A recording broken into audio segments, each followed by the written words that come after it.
Vous devez expliquer un texte philosophique et vous ne savez pas par quel bout l'attraper. Prenez un stylo, votre texte et suivez-moi.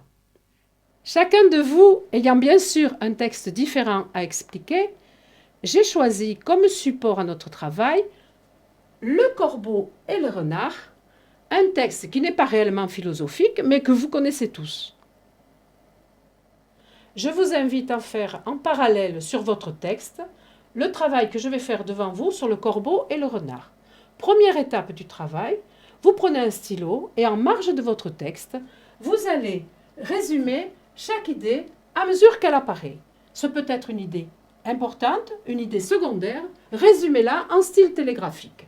Le corbeau avec son fromage, l'arrivée du renard, le renard flatte le corbeau pour qu'il chante, le corbeau perd son fromage, et la morale, méfiez-vous des flatteurs. La seconde étape va consister à mettre en forme ce que vous avez écrit dans la marge, c'est-à-dire au fond à rédiger un résumé articulé du texte. Articulé comment? De telle manière que chaque idée semble attachée à la précédente et à la suivante comme une chaîne, un enchaînement. Et pour cela, vous allez devoir utiliser des connecteurs logiques. Voilà l'exemple sur le corbeau et le renard. Pourquoi se fatiguer à écrire ce petit résumé? Eh bien parce que ce qu'on vous demandera dans le travail, c'est de mettre en lumière la démarche argumentative de l'auteur. Et ce résumé va vous permettre de faire ce travail. À vous de le faire avec votre texte.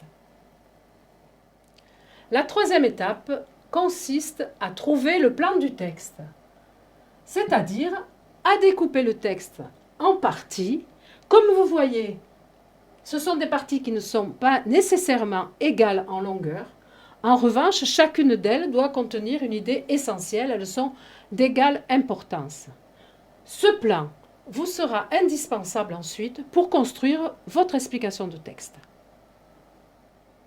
À la quatrième étape, vous devez vous demander pourquoi ce texte a été écrit, c'est-à-dire quelle idée défendait l'auteur.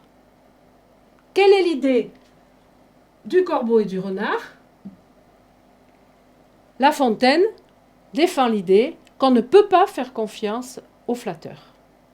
C'est ce qu'on appelle classiquement la thèse de l'auteur. Ensuite, vous vous demandez à quelle question répondait l'auteur. Dans le cas de La Fontaine, c'était la question « Faut-il faire confiance aux flatteurs ?» Cette question, c'est ce qu'on appelle classiquement le thème du texte.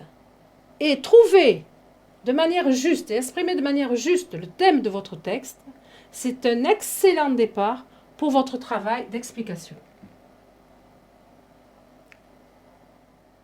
Jusqu'à présent, nous nous sommes occupés des idées principales, des idées essentielles du texte. Mais pour rédiger 4 pages d'explication détaillées, vous avez besoin de reprendre votre stylo et votre lecture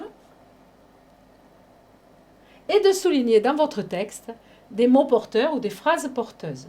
Les mots porteurs ou les phrases porteuses sont ceux qui vous permettent un développement, une illustration, une explication, une interrogation. Par exemple, les mots difficiles comme ramage ou phénix, si vous les avez compris, c'est le moment de les expliquer. Ou bien la phrase « tout flatteur vit au dépens de celui qui l'écoute » que vous pouvez illustrer avec des choses que vous avez pu apprendre dans les cours de philosophie politique. Lorsque vous avez accompli ces 5 étapes, vous avez tout le matériel nécessaire pour rédiger votre introduction. Prenez donc le temps de les faire avec votre propre texte avant de passer à la vidéo suivante.